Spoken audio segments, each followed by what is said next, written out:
자, 오늘은 마태복음 2장을 하겠습니다. 마태복음 2장인데요. 먼저 2장 하기 전에 저번 주에 했던 마태복음 1장을 한번 복습해 보겠습니다.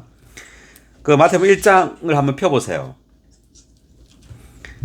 자, 1장 1절에 보면 1장 1절을 미나자매 한번 읽어보세요. 예수 그리스도의 계보이다. 그분은 다윗의 자손이시요 아브라함의 자손이시다. 자, 여기서 다윗의 자손 형광펜, 아브라함의 자손 형광펜. 저번 주에 형광펜 안 했을 거예요. 자, 다윗의 자손은 누구죠? 다윗의 자손 솔로몬이 유명한 게 두 가지가 있다 그랬는데 뭐였죠? 성전을 건축하고 네, 성전을 건축한 거 하고 지혜 말씀한 거죠. 예, 그리스도의 예표입니다. 솔로몬이. 그래서 구약의 성전은 신약에서 교회죠. 그래서 예수 그리스도께서 교회를 건축하시는 분이시고 또 지혜의 말씀, 예수 그리스도께서 바로 하나님의 말씀, 지혜이십니다. 그리스도께서. 그리고 아브라함의 자손은 누구라 그랬죠? 이삭이죠. 이삭도 그리스도 예표인데 이삭이 유명한 거 두 가지. 이삭은 부활하셨고 이방인을 아내로 삼았습니다. 네, 창세기 22장에 보면은 그 아브라함 이삭을 그 모리아산에 바치는 장면이 나옵니다. 자, 그것은 이삭이 바로 아들 그리스도를 상징하고 아브라함은 아버지 하나님을 상징하죠.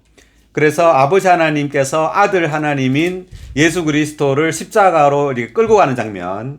그래서 예수께서 십자가에서 못 박혀 이제 죽고 부활하는 것에 대한 예표가 바로 이삭이에요.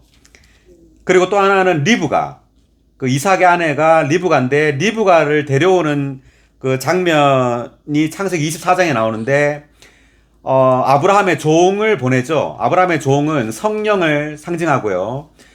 이 아브라함의 종이 많은 어떤 은금 패물을 가져가죠. 그 아버지 하나님의 풍성을 가져가서 그것을 그 리브가에게 보여주죠. 그 리브가는 교회를 상징합니다. 그래서 우리가 그 성령을 누릴 때 그 아버지의 모든 풍성을 누리고 체험할 때 우리는 이제 아들 이삭의 신부가 되는 거죠. 그래서 이삭의 이 두 가지는 바로 죽음에서 부활한 것과 부활하신 예수 그리스도의 예표, 그리고 이삭이 아내인 리브가, 즉 교회를 아내로 맞이한다는 거, 이방인인 리브가를 아내로 맞이한다는 것이 바로 예표입니다. 자, 그 다음에 2절을 한번 이창문 자매님 읽어보세요. 2절 아브라함이 이삭을 낳고 이삭이 야곱을 낳고 야곱이 유다와 그의 형제들을 낳고. 예, 유다의 형광펜에 하셨죠. 유다의 형광펜. 이 유다의 후손이죠, 예수님이. 그래서 유다의 후손이기 때문에 유다만 이렇게 이름이 언급됐습니다. 야곱의 그 자손이 12명 중에 유다와 그의 형제들. 그래서 유다만 이름을 언급했고요. 자, 그리고 3절에 보면 유다가 누구에게서 베레스와 세라를 낳았죠? 예, 다말은 유다와 어떤 관계죠? 며느리. 예, 다말은 유다의 며느리입니다. 며느리와의 이 관계를 통해서 베레스와 세라를 낳게 됩니다. 그 다음에 5절에 보면 살몬이 누구에게서 보아스를 낳죠? 예, 라합은 여리고 창녀죠. 여리고 창녀인데 그 여리고의 정탐꾼 중에 한 명인 살몬과 지금 결혼을 해서 보아스를 낳았습니다. 그리고 그 옆에 보면 보아스가 룻에게서 오벳을 낳고, 자, 이때 룻은 롯의 롯의 후손인데 롯과 그 두 딸과의 관계를 통해서 태어난 모압 족속의 후손이 바로 룻이에요. 자, 그 다음 6절을 백자매님 한번 읽어보시겠어요? 6절. 이새가 다윗 왕을 낳았다. 다윗이 우리아의 아내였던 여자에게서 솔로몬을 낳고. 네. 자, 여기 보면 우리아의 아내였던 여자 누구죠? 세바. 밧세바죠. 밧세바. 그래서 다윗이 우리야 그 충신을 죽이고 그 밧세바를 아내로 취했습니다. 그래서 살인과 우리를 죽였기 때문에 살인과 그 간음의 결과로 누가 나왔죠 지금? 예, 솔로몬이 태어났죠. 그래서 우리가 각주를 읽어봤었는데 6절에 4번 각주 제일 중간에 읽어보면 솔로몬은 사람의 범죄와 회개에 하나님의 용서가 더해진 결과이다. 그래서 우리가 다윗이에요. 우리가 범죄를 했고요. 그리고 회개를 했고 그리고 하나님께서 용서를 했을 때 우리는 솔로몬이 되었어요. 이제 솔로몬으로서 우리는 하나님의 성전을 건축하고 있죠. 교회를 건축하고 있습니다. 자, 그래서 이게 굉장히 중요한데 범죄와 회개에 하나님의 용서가 더해질 때 우리는 하나님의 성전인 교회를 건축하는 솔로몬이 된다는 이야기입니다.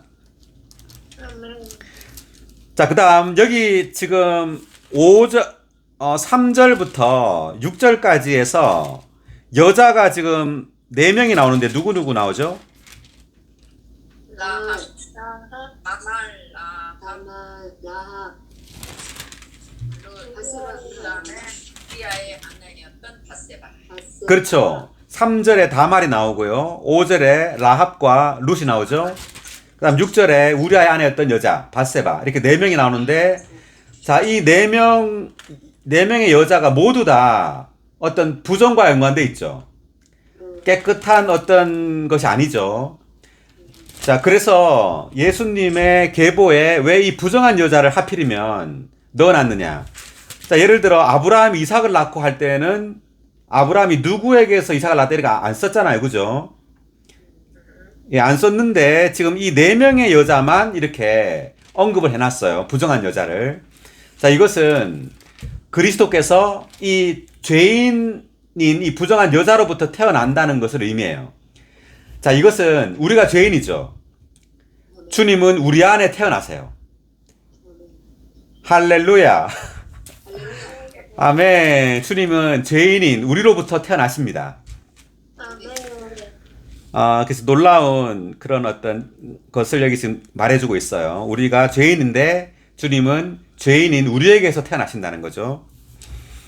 자, 그 다음 7절을 보면은요, 솔로몬이 르호보암을 낳고 돼 있죠. 그래서 르호보암 형왕편에 썼는데, 이때부터 왕국이 갈라진다 그랬죠. 두 왕국으로. 아멘. 어떻게 갈라지죠? 여로보암과 르호보암. 네, 북이스라엘이 이제 르호보암이고요. 남유다. 남유다가 여로보암이라 그랬죠. 여로. 그죠? 북이스라엘, 유다가 르호보암. 예, 남유다가 참 르호보암이고 북이스라엘이 여로보암이라 그랬어요. 네. 자, 그 다음에 11절을 보니까 바벨론에 끌려갈 때 이렇게 나왔죠. 자, 바벨론에 끌려갈 11절에. 자, 그래서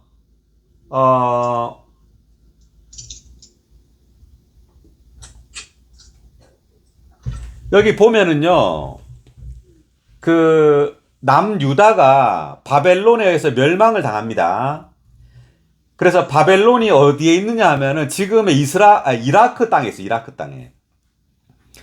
이라크 땅에 있는 바벨론이 지금 이라크 땅에 있는데 하여튼 바벨론의 침공에 의해서 남유다가 멸망을 당해요. 그래서 이제 바벨론에 가게 되죠. 자, 그리고 난 다음에 바벨론을 또 누가 침공하느냐 하면 누가 침공할 거예요, 바벨론을? 페르시아예요, 페르시아. 예, 페르시아예요. 페르시아가 바벨론을 또 점령하게 됩니다. 그래서 메데 바사라는 게 바로 페르시아입니다. 페르시아. 페르시아의 왕이 누구였냐면 고레스예요. 고레스. 그래서 그 바벨론의 왕은 느부갓네살이고요. 그러니까 바벨론의 왕은 느부갓네살이었고 페르시아 메데 바사의 왕은 고레스였습니다. 그래서 고레스 때 이제 유다에서 포로로 왔던 사람들을 돌려보내요. 다시. 자, 그래서 그때 이제 스룹바벨하고 이제 다시 이제 돌아오죠. 예, 바벨론 포로에 돌아오게 됩니다. 자, 요 얘기 좀 이따 또 할 이야기가 있으니까 하고요. 16절을 보면 형광펜 쳤던 부분이 마리아의 남편 요셉 형광펜 쳤죠. 16절에. 그리고 마리아 형광펜 쳤었고요.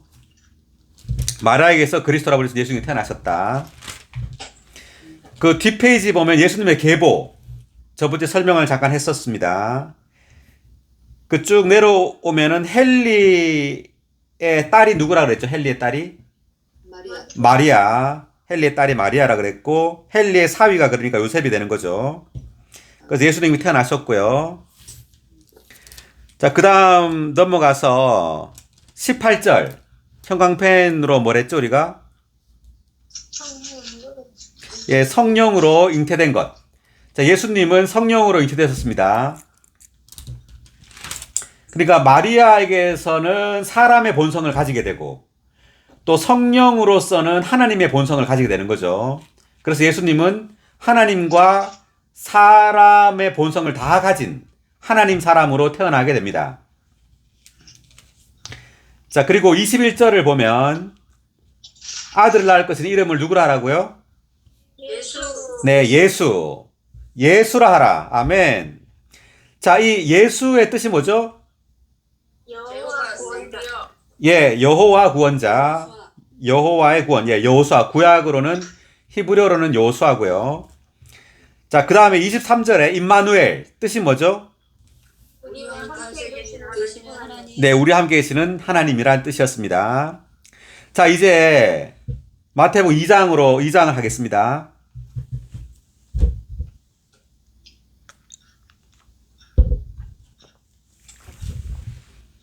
자, 1절. 예수님께서 헤롯 왕 때 유대 베들레헴에서 태어나신 후 보아라 박사들이 동방에서 예루살렘에 이르러. 자, 베들레헴 형광펜. 그 다음 예루살렘 형광펜입니다. 자, 예수님께서 어디서 태어나셨죠? 베들레헴. 네, 베들레헴에서 태어나셨습니다. 근데 박사들은 어디로 갔어요? 예루살렘. 예, 다른 곳이에요, 지금. 베들레헴과 예루살렘은 다른 곳입니다. 다른 곳인데, 예루살렘이 조금 위쪽에 있고요. 베들레헴이 아래쪽에 있어요. 약 10km 떨어져요, 10km. 몇 킬로? 10km. 예, 약 10km 정도 떨어져 있어요. 그러니까 베들레헴이 예루살렘보다 밑에 있어요, 밑에. 자, 근데 박사들은 베들레헴으로 안 가고 예루살렘으로 갔다고 나옵니다. 자, 이때 나중에 뒷구절을 한번 보겠습니다. 자, 여기 보면은, 자, 9절 한번 보세요, 9절. 자, 9절을 이창묘 자매님 읽어주시겠어요? 박사들이 왕의 말을 듣고 길을 떠났는데 보아라 전에 떠오를 때 보았던 그 별이 앞서 인도하여 가다가 그 아기가 있는 곳 위에 머물러 섰다. 자, 여기 보면 전에 떠오를 때 보았던 그 별 이렇게 나왔죠. 자, 전에 떠오를 때 보았다. 이 말은 박사들이 이 떠오른 별을 보고 왔단 말이에요. 별을 보고 오다가 어디로 갔냐면은 계속 따라간 게 아니라 베들레헴으로 안 가고 예루살렘으로 가버렸어요. 자, 이것은 뭘 의미하느냐면 별을 따라서 계속 오면 되는데 별을 따라 안 가고요. 이상을 잃어버린 거예요. 별을 놓쳐버린 거예요. 놓쳐버리고 그들의 관념에 따라서 예루살렘으로 갔습니다. 왜냐하면 예루살렘이 그때 이 유대의 수도였어요. 그리고 성전이 있던 곳이고 그렇기 때문에 당연히 유대인의 왕이 예루살렘에서 태어날 것이라고 생각했던 거죠. 그래서 예루살렘으로 간 거예요. 별을 따라 오다가. 자, 계속 읽어보겠습니다. 2절을 계속 읽어볼게요. 유대인의 왕으로 나신 분께서 어디 계십니까? 우리가 그분의 별이 떠오르는 것을 보고 그분께 경배하러 왔습니다. 라고 말하였다. 자, 유대인의 왕, 형광펜. 그리고 그분의 별, 형광펜입니다. 자, 이때 유대인이라고 할 때 유대라는 말은요, 유다 지파를 말하는 거예요. 유다 지파 사람들이, 유다 지파의 후손이 지금 유대인이에요. 우리가 북이스라엘과 남유다로 이렇게 분열이 됐다 그랬죠? 그래서 남유다 사람들이 바벨론으로 끌려가고, 페르시아가 점령하면서 고레스 왕이 돌려보낼 때, 이제 이스라엘 사람들이 다시 그 땅으로 돌아왔습니다. 유대 땅으로 돌아왔어요. 그래서 그 유다 지파의 후손들이 바로 이 유대인입니다.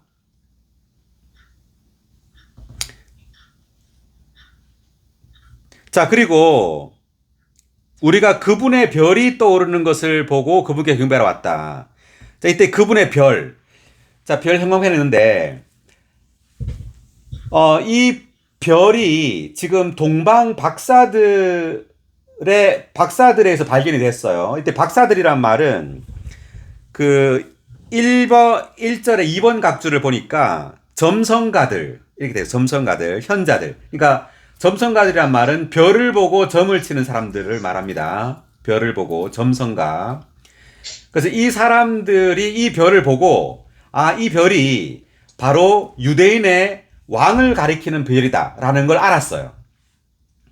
그래서 유대인의 왕은 유대인들에게 있어서는 그리스도를 가리키는 겁니다. 유대인의 왕은 그리스도를 가리키는 거예요. 구약 히브리어로는 이제 메시아죠.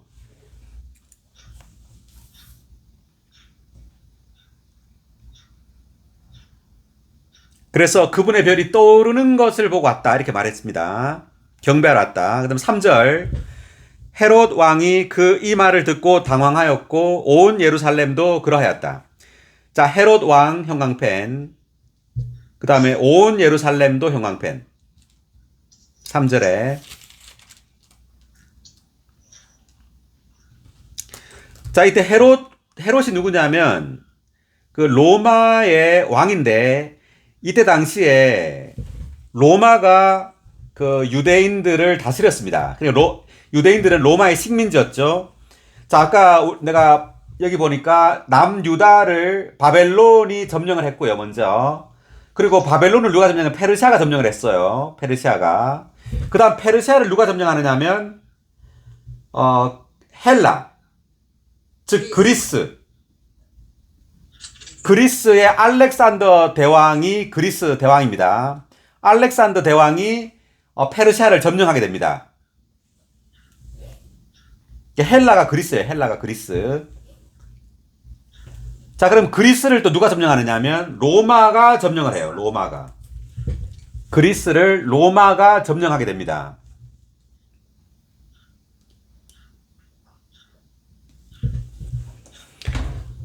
자, 그렇기 때문에 주님이 오셨을 때 당시는 로마가 지금 유대 땅을 다스리고 있었을 때예요. 자, 이때 당시에 로마의 황제가 누구였냐면 아우구스투스 황제입니다. 자, 우리가 누가복음 1장을 한번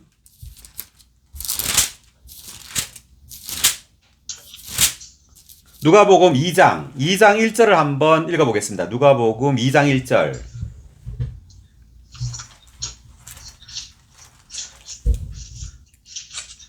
미나자매.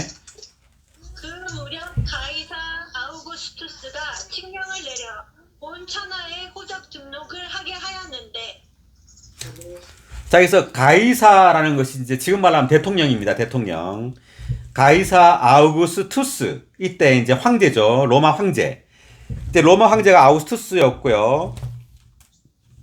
이 헤롯은 누구냐면 그 로마가 점령했던 많은 곳이 있잖아요. 로마가 점령했던 많은 곳이 있는데 이 유대 땅은 헤롯에게 맡긴 거예요. 헤롯이 통치하도록. 그래서 이게 분봉왕이라고 합니다. 헤롯을 분봉왕. 그 유대 땅을 다스렸던 로마 왕입니다. 그래서 지금 2절에 유대인의 왕이라고 할 때 로마인들이 봤을 때는 현재 유대인의 왕은 헤롯 왕이죠. 그죠? 헤롯 왕입니다. 그래서 헤롯이 이 말을 듣고 당황했던 겁니다. 왜냐하면 유대인의 왕으로 누가 났다 그러니까. 자, 근데 중요한 것은 헤롯만 당황한 게 아니에요. 또 누가 당황했죠? 온 예루살렘. 자, 온 예루살렘도 당황했다 이렇게 말해요. 자, 이것은 중요한데요. 자, 이 예루살렘은 그 유대 종교를 말합니다. 유대 종교, 유대교. 그러니까 하나님을 경배했던 유대 종교도 그리스도가 태어났다는 것을 듣고는 기뻐해야 되는데 기뻐한 게 아니에요. 당황했어요.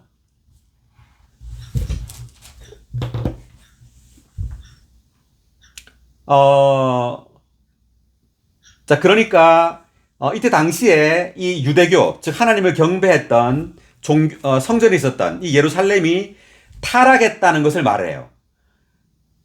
그리스도를 기다리지 않고 하나님을 마음을 다해서 사랑하고 경배하지 않고 완전히 타락해가지고 이제 그리스도가 왔다고 할 때 오히려 이들이 그리스도를 십자가에 못 박아 죽이죠. 그래서 이 헤롯 왕이 의미하는 것은 세상의 어떤 정치도 그리스도를 반대하고요. 그리고 종교 또한 그리스도를 반대한다는 것을 의미합니다.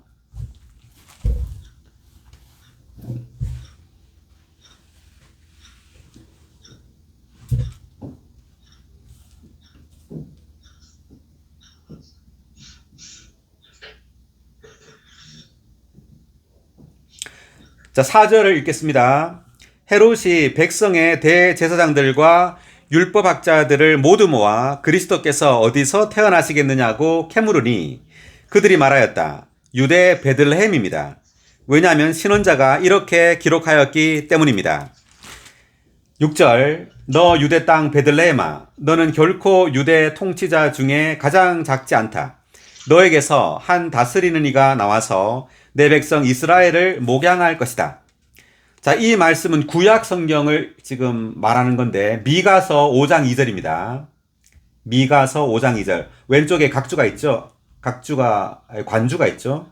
미가서 5장 2절에 지금 이 말씀이 있어요. 그래서 베들레헴에서 태어난다는 거죠. 베들레헴에서. 7절 그때 헤롯이 은밀히 박사들을 불러 그 별이 나타난 때를 자세히 묻고 그들을 베들레헴으로 보내며 말하였다. 가서 그 아기에 대하여 자세히 알아보고 찾거든 나에게 보고하시오. 나도 가서 그에게 경배하겠소. 자, 아기 찾거든 자기한테 알려달란 말이죠. 박사들이 왕의 말을 듣고 길을 떠났는데 보아라 전에 떠오를 때 보았던 그 별이 앞서 인도하여 가다가 그 아기가 있는 곳 위에 머물러 섰다. 자, 지금 박사들은 예루살렘에 이제 잘못 들어갔다가 누구예요? 제사장들하고 율법학자들이 베들레헴에서 태어난다고 그렇게 말해주니까 다시 방향을 틀었습니다. 틀어서 예루살렘에서 베들레헴으로 내려갑니다. 지금 내려가는 도중에 전에 떠오를 때 봤던 그 별이 나타난 거죠. 이제 나타나서 다시 그 별이 아기가 있는 곳으로 인도하고 있어요.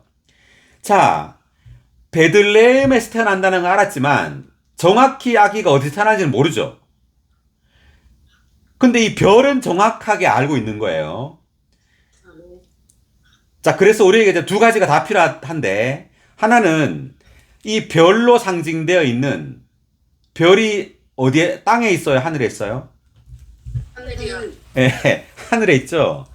자, 하늘에 있고요. 별이 빛나요? 빛나지 않아요? 나요. 빛나죠.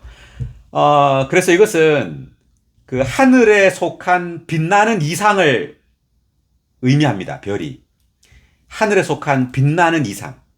자, 우리에게는 성경이 있을 뿐 아니라 반드시 이 별, 하늘에 속한 빛나는 이상이 우리에게 필요해요. 아멘. 우리가 성경을 통해서 어떤 지식을 얻지만 이 성경을 기도로 우리가 먹을 때 우리 안에 있는 영을 사용해서 이 성경 말씀을 접촉하고 묵상할 때 이 말씀이 우리 안에서 빛나게 돼요. 그래서 이 말씀이 우리에게 이상을 줍니다. 이상을. 빛나는 살아있는 이상을 줘요. 그래서 정확히 이 별이 이 이상은 우리를 어디로 인도한다고요? 아기가 있는 곳. 즉 그리스도가 있는 곳으로 우리를 인도합니다.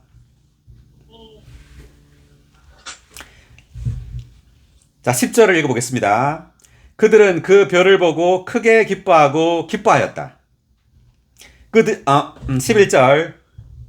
그들이 집에 들어가 그 아기가 어머니 마리아와 함께 있는 것을 보고 엎드려 아기에게 경배하고. 자, 여기서 아기에게 경배하고 형광펜.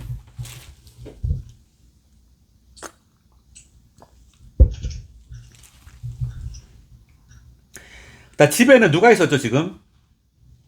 엄마하고 아기하고. 예, 엄마하고 아기하고 있었죠. 근데 누구에게 경배했어요? 아기에게. 네, 아기에게 경배했습니다. 마리아에게 경배한 게 아니죠. 엎드려 아기에게 경배했어요. 왜냐하면 아기가 누구죠? 왕. 예, 예수님이죠. 그리스도. 자, 예수님인데 이 아기에 대해서 이사야 9장 6절을 한번 읽어보겠습니다. 이사야 9장 6절. 찾아보세요.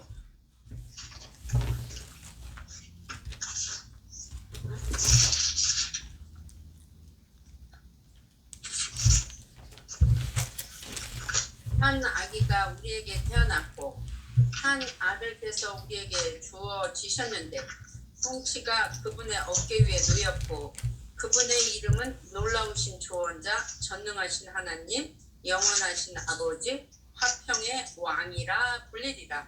네, 아멘. 자, 한 아기가 우리에게 태어났다고 말합니다. 한 아기가. 근데 이 아기가 전능하신 하나님이에요. 아멘. 놀랍죠? 아멘. 아기가 태어났는데 이 아기가 전능하신 하나님이라 불린다 그러고, 그 다음 두 번째는 영원하신 아버지, 화평의 왕이라 불리리라. 자, 드디어 이사야서 9장 6절에 지금 예언되어 있는 아기가 드디어 태어났어요. 할렐루야. 아멘. 네. 너무 놀랍습니다. 드디어 태어났습니다. 이사야가 말한 이 아기, 전능하신 하나님, 영원하신 아버지가 드디어 아기로 태어났어요. 아멘.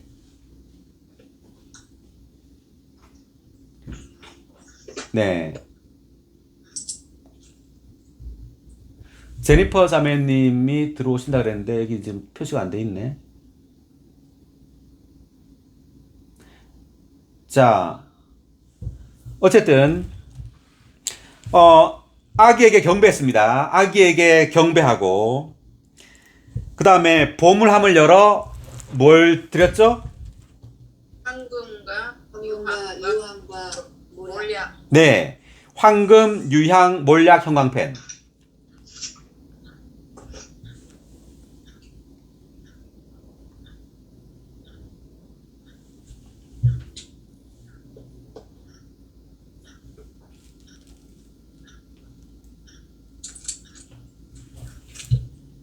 자, 황금은 무엇을 상징할까요? 하나님의 본성. 이상한 예, 신성한 본성. 그 다음 유향은요? 부활의 향기, 부활의 예, 부활의 향기. 몰약은 죽음의 향기, 죽음의 향기입니다. 자, 밑에 각주 11절에 3번 각주를 백자매님 읽어주시겠습니까? 아멘. 박사들이 그리스도께 드린 예물들은 황금과 유황과 모략이었다. 성경의 그림에서 금은 신성한 본성을, 유황은 부활의 향기를, 모략은 죽음의 향기를 의미한다. 의심할 바 없이 박사들이 이 예물들을 드린 것은 하나님의 영의 감동을 받아 행한 것으로서 그리스도의 신성한 본성의 가치와 그분의 부활과 죽음의 소중함을 가리키는 것이다. 예수님의 정기인 사복음서에서는 이 본으로 상징된 것들이 그분의 일생 동안 내내 발견된다.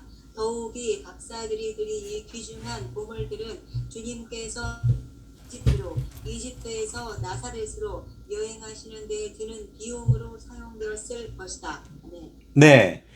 자, 그래서 이때 이게 황금과 유향과 몰약은 지금 예수님의 그 어떠함, 그리고 예수님의 그 일생이 또 어떠할 것인가를 우리에게 말해주고 있는데, 예수님은 그 신성한 본성을 따라 사실 것이고요.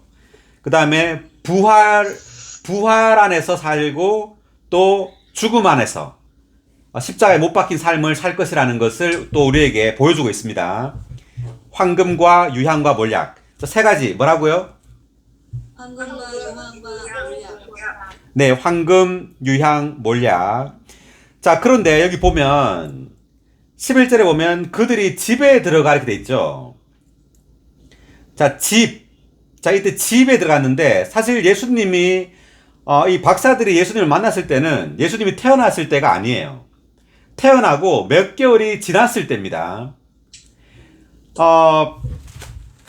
자, 누가복음 2장 8절을 한번 펴보세요. 누가복음 2장 8절.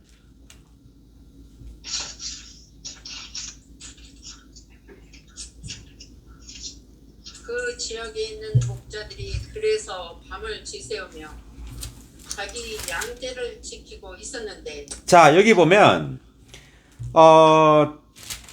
7절을 읽어보겠습니다. 7절. 다시 잠깐 7절.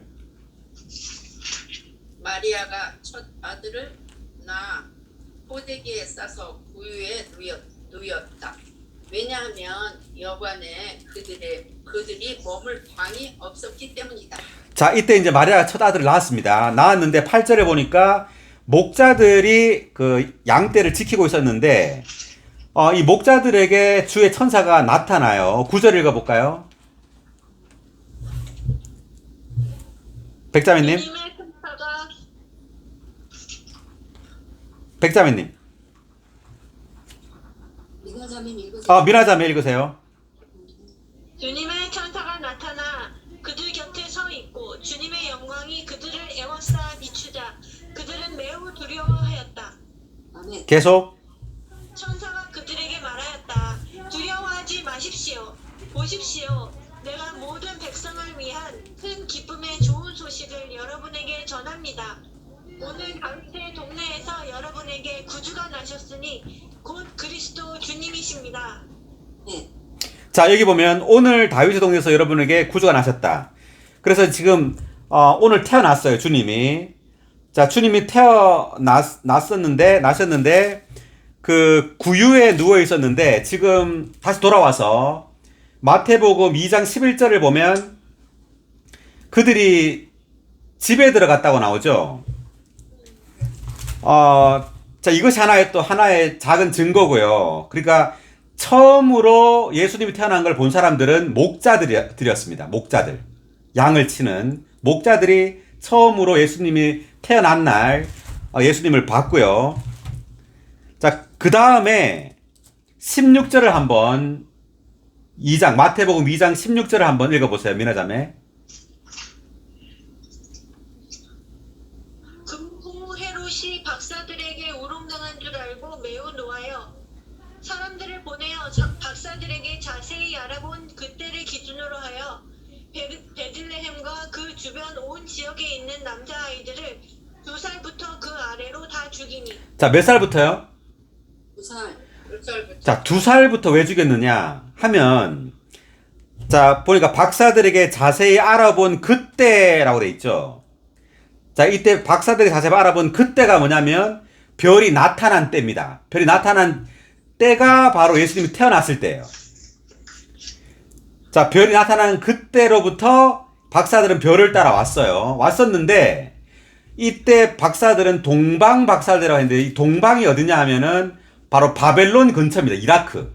바벨론 근처가 바로 동방이에요. 자, 거기서부터 예루살렘까지의 거리가 약 1400km 정도 된대요. 1400km 정도. 그래서 걸어오는데 한 4개월이나 그 정도 걸렸다는 거예요. 4개월 정도. 태어나고 한 몇 개월 후에 이제 예수님을 만난 거예요. 그때 2살부터 그 아래라 말이 2년 후라는 말이 아니라 이제 이때 당시에 이 유대인들도 나이를 세는 법이요. 우리나라하고 같대요. 우리나라. 태어나자마자 1살. 그래서 만약에 12월에 태어났다. 12월 달에. 그러면 1살인데 1개월만 지나도 2살이 되는 거예요. 그죠? 자, 그래서 꼭 2년이 지난 게 아니라 몇 개월이 지난 거예요. 몇 개월이 지났는데 이제 헤롯은 별이 나타났을 때로부터 계산해가지고 2살부터 아래로 다 죽인 겁니다. 자, 그래서 예수님이 태어났을 때 간 것이 아니다. 이것은. 자, 그 다음 12절을 계속 진도 나가겠습니다. 12절. 여보, 제니퍼 자매님 안 들어오는데?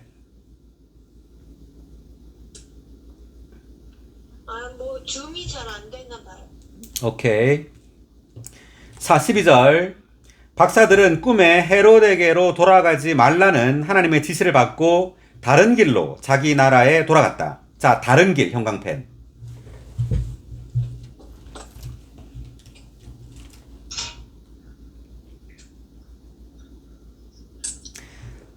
자, 12절에 2번 각주를 한번 읽어주세요.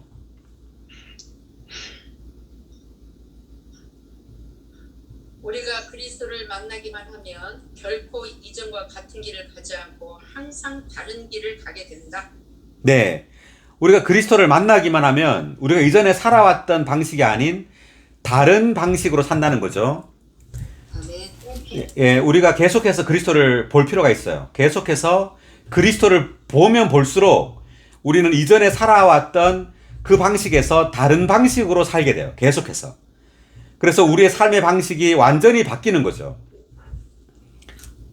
그래서 다른 길로 갔다라는 말은 이전에 우리가 갔던 그 길, 그 삶의 방식과는 전혀 다른 방식으로 살게 된다. 이런 뜻입니다.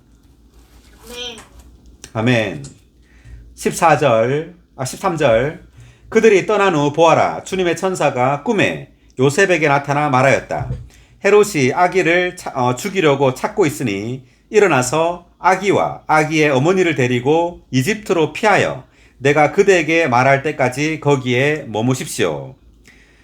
요셉이 일어나 밤에 아기와 아기의 어머니를 데리고 이집트에 가서 헤롯이 죽을 때까지 거기 있었으니 이것은 주님께서 신원자를 통해 이집트에서 내 아들을 불러내었다 라고 하신 말씀을 이루시려는 것이었다. 자, 형광펜입니다. 이집트에서 내 아들을 불러내었다.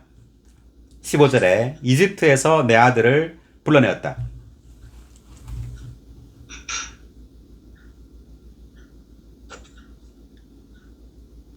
자, 이것은 지금 이 말씀은 구약성경 호세아 11장 1절에 있는 말씀입니다. 자, 호세아 11장 1절에 있는 이 말씀을 지금 여기에 인용한 이유는 뭐냐면 호세아서에 지금 이집트에서 내 아들을 불러내었다 할 때 이 내 아들은 이스라엘 백성을 가리키는 겁니다. 호세아서에서는 이집트에서 우리 탈출했잖아요, 그죠? 출애굽기에서도 그렇고 이집트에서 탈출한 것은 지금 이스라엘 백성들입니다. 이스라엘 백성들을 지금 내 아들이라고 하나님이 칭한 겁니다. 그런데 여기에서는 지금 예수, 아기 예수를 지금 내 아들로 적용하고 있는 겁니다. 자, 이해가 가시죠?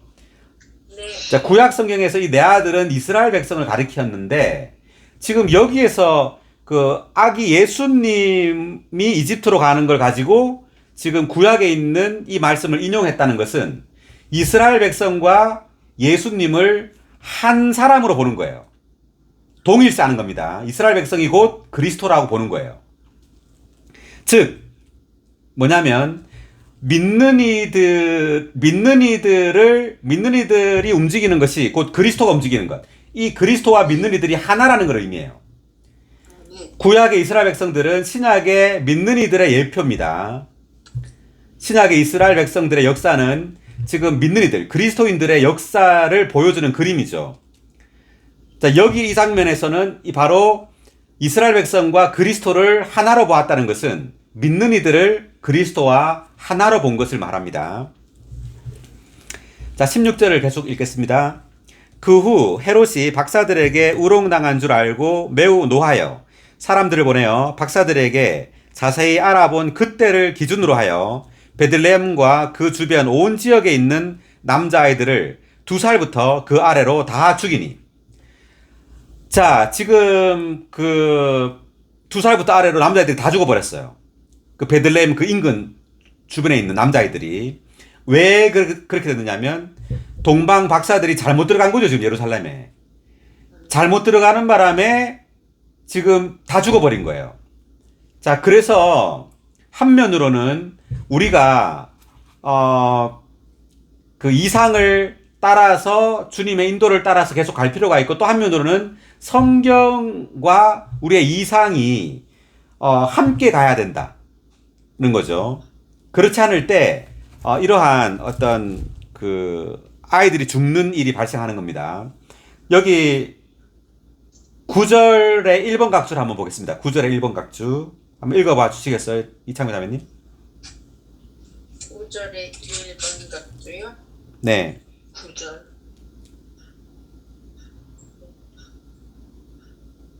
저리 1번 박사들이 성경 말씀으로 바로 잡혀 올바른 길로 돌아왔을 때 그 별이 다시 그들에게 나타났다. 살아있는 이상은 항상 성경 말씀과 함께한다. 네. 네. 그 지금 박사들은 살아있는 이상을 봤고요. 그리고 유대에 있는 그 제사장들 율법 박사들은 성경 말씀을 알고 있죠. 그래서 우리는 이 두 가지가 다 필요하단 말입니다. 성경도 필요하고 우리에게 이상도 필요하고. 자, 그리고 15절의 2번 각주도 읽어봐 주세요. 15절의 2번 각주. 박사들이 예루살렘으로 가는 실수를 범함으로써 하나님은 호세아 11장 1절에서 하신 그리스도에 관한 이 예언을 이루셨다. 우리의 실수까지도 하나님의 주권 아래 있다. 네. 자, 계속 읽겠습니다. 17절. 신원자 예레미야를 통해 하신 말씀이 그때 이루어졌다. 라마에서 울며 크게 통곡하는 소리가 들렸으니 라헬이 자기 자식들 때문에 우는 것이다. 자식들이 없어졌으므로 위로를 받으려 하지 않았다. 자, 여기서 라헬이 자기 자식들 때문에 우는 것이다. 형광펜.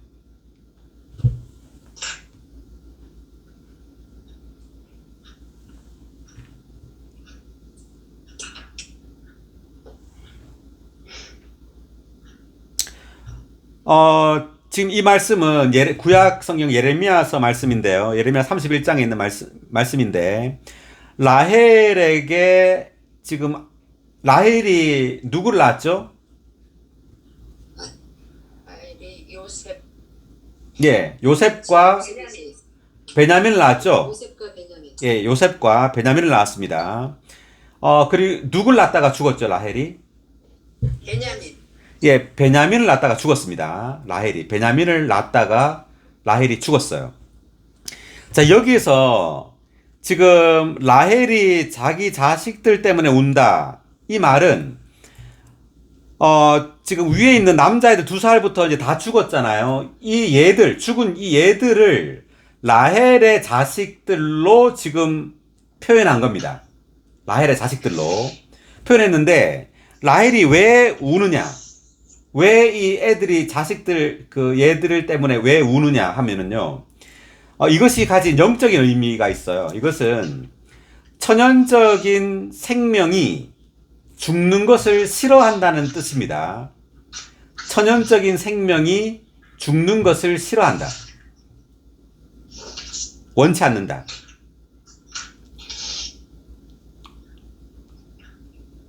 그러네요. 자, 라헬이 베냐민을 낳다가 죽었다는 것이 창세기 35장에 나오는데, 이것이 의미하는 것은 베냐민은 그리스도를 상징합니다. 그리스도를, 베냐민은. 라헬은 뭘 의미하느냐 하면 천연적인 생명 또는 천연적인 선택을 상징합니다. 왜냐하면 야곱이 라헬을 좋아했어요? 레아를 좋아했어요? 라헬. 예, 라헬을 좋아했죠. 야곱이 라헬을 좋아했는데 하나님의 선택은 레아예요, 라헬이에요? 레아. 레아였죠. 자, 그러므로 이 지금 두 아내, 레아와 라헬이라는 이 두 아내를 통해서 하나님이 보여주고자 하는 것은 하나님의 선택은 레아인데 야곱은 자신의 선호를 따라 라헬을 선택했다는 것을 지금 가리키고 있어요. 그래서 라헬이 의미하는 것은 야곱의 천연적인 생명을 상징합니다. 다시 말하면 라헬은 야곱의 천연적인 선택 또는 천연적인 생명을 상징해요. 자기가 좋아하는 거. 그래서 라헬이 죽었다는 것은 야곱의 천연적인 생명이 죽임을 당했다는 것을 의미합니다. 라헬이 죽었다는 것은 야곱의 그 천연적인 생명이 처리받았다, 죽었다는 것을 의미해요. 우리의 천연적인 생명, 야곱이 곧 우리라고 본다면 우리의 천연적인 생명이 하나님에 의해서 다룸을 받을 때 우리에게서 베냐민이 태어나는 거예요. 그리스도가 태어나는 겁니다. 즉 베냐민은 반드시 라헬이 죽어야 태어납니다. 그리스도는 우리의 천연적인 생명이 죽어야지만 우리로부터 태어나고 우리로부터 표현될 수 있다는 의미예요. 아멘. 그래서 한면으로 지금 남자아이들이 이렇게 다 죽었다는 것은 그리스도가 태어나기 위해서는 천연적인 생명이 죽어야 한다는 뜻이에요. 영적으로는. 영적인 의미는 그리스도가 태어나기 위해서는 천연적인 생명이 죽어야 한다는 의미입니다. 아멘. 그래서 우리는 우리 자신의 천연적인 생명이 죽기를 싫어하죠. 우리는 십자가를 지기를 싫어하는 거잖아요. 그렇지만 반드시 우리는 자기 십자가를 지고 자기를 부인해야지만 그리스도가 우리로부터 태어나고 우리로부터 표현될 수 있습니다. 아멘. 그래서 슬픔의 아들이라고 그렇게 베논이라고 그랬는데 베냐민이라서 하나님의 저기 뭐야. 네, 오른손의 아들 맞아요. 그래서 라헬이 베냐민을 낳고 죽으면서 그 아들 이름을 뭐라고 했냐면 베논이라고 불렀어요. 예, 라헬이 베논이라고 하니까 즉시 야곱이 아니다, 베냐민이다 이렇게 바꿨어 이름을. 베논이에서 베냐민으로 바꿨는데, 자, 이 둘 다 그리스도를 상징합니다. 베냐민은 슬픔의 사람이죠. 베노니는 슬픔의 사람이라는 뜻입니다. 베노니는 슬픔의 사람. 그리고 베냐민은 오른손의 아들이라는 뜻입니다. 그러니까 예수님은 이 땅에 계셨을 때 베노니로 사셨어요. 베노니로. 즉 슬픔의 사람으로 이 땅에 살다가 십자가에 못 박혀 죽으셨어요. 죽고 부활한 다음에는 오른손의 아들 됐죠. 오른손의 아들. 하나님 보좌 우편에 앉게 되었습니다. 베냐민이 되신 거예요. 베냐민. 부활 승천하셔서는 베냐민이 되신 거죠. 그래서 한면으로 주 예수님은 베노니이면서 베냐민이세요.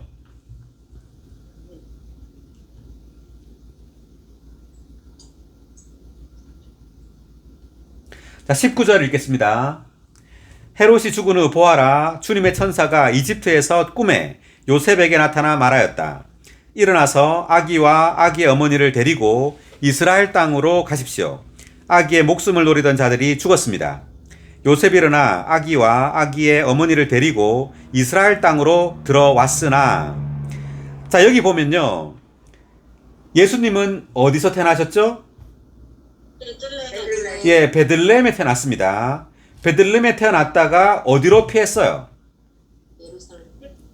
이집트로 피했죠. 13절에 보니까 이집트로 피했습니다. 자, 피했다가 이제 헤롯이 다 죽었어요. 죽고 난 다음에 이제 어디로 돌아가느냐면 이스라엘 땅으로 들어왔습니다. 이스라엘 땅으로 다시. 22절을 읽겠습니다. 22절.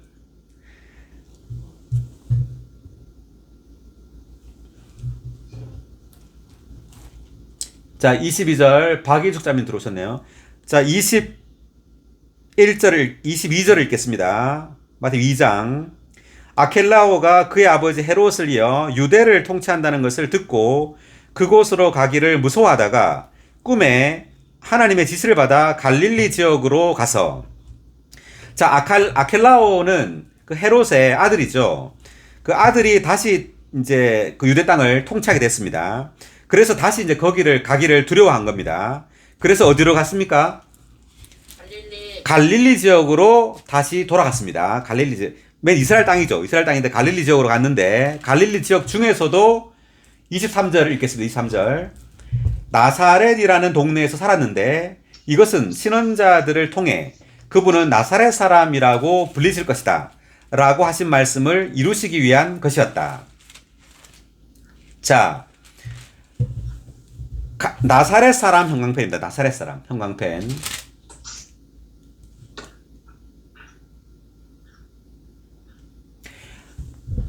자, 여기 보면은요, 지금 사실상 마리아는 예수님을 어디에서 잉태했냐면 나사렛에서 잉태를 해요. 나사렛에서 잉태를 합니다.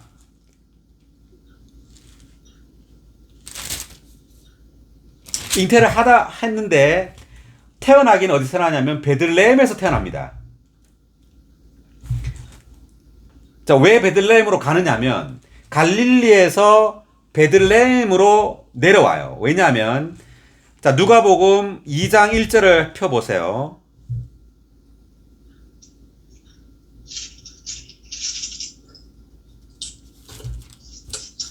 자, 2장 1절을 미나자매 한번 읽어볼래요? 그 무렵 가이사 아우구스투스가 칙령을 내려 온 천하에 호적 등록을 하게 하였는데, 자, 로마 황제인 아우구스투스가 각 집마다 호적 등록을 하래요. 호적 등록을. 그래서 3절에 보니까 모든 사람이 등록하러 각자 자기의 본 동네로 돌아갔다. 요셉도 다윗의 가문과 가게에 속한 사람이었으므로 갈릴리 나사렛 동네에서 유대에 있는 베들레헴이라는 다윗의 동네로 간 겁니다. 그래서 요셉과 마리아는 같은 동네에 살았어요. 나사렛 동네에서 살았는데 호적 등록을 하라고 하는 바람에 베들레헴으로 가게 됩니다. 그때 마리아는 아기 예수를 낳게 됩니다. 호적 등록하러 가는 바람에 베들레헴에. 그래서 베들레헴에서 예수가 태어나죠. 예수를 낳고 난 다음에 다시 나사렛으로 돌아오게 돼요. 그래서 예수님을 어떤 사람이라고 부른다고요? 자, 나사렛 사람. 이것도 의미가 있는 겁니다. 주 예수님의 이 땅에서 인생을 한마디로 말하면 나사렛 사람이에요. 자, 나사렛은 아주 멸시받고 비천한 그러한 동네입니다. 마치 이제 베노니라고 불렀죠, 라헬이. 그와 같은 거예요. 그러니까 슬픔의 사람으로 살았다는 그 뜻인데, 주님은 나사렛 사람이라고 불린다 이런 말은 주님의 그 일생이 아주 멸시받고 비천한 상황 가운데서 일생을 살았다는 뜻이에요. 주님은 태어나기는 베들레헴에 살았지만, 이것은 베들레헴에 태어났다는 것은 그분이 아주 고귀한 분이라는 것을 의미하고요. 하나님이시라는 것을 의미하고, 산 곳이 나사렛이라는 것은 그분이 이 땅에서의 삶이 나사렛 사람으로서 이 땅에서 살았다는 것을 의미합니다.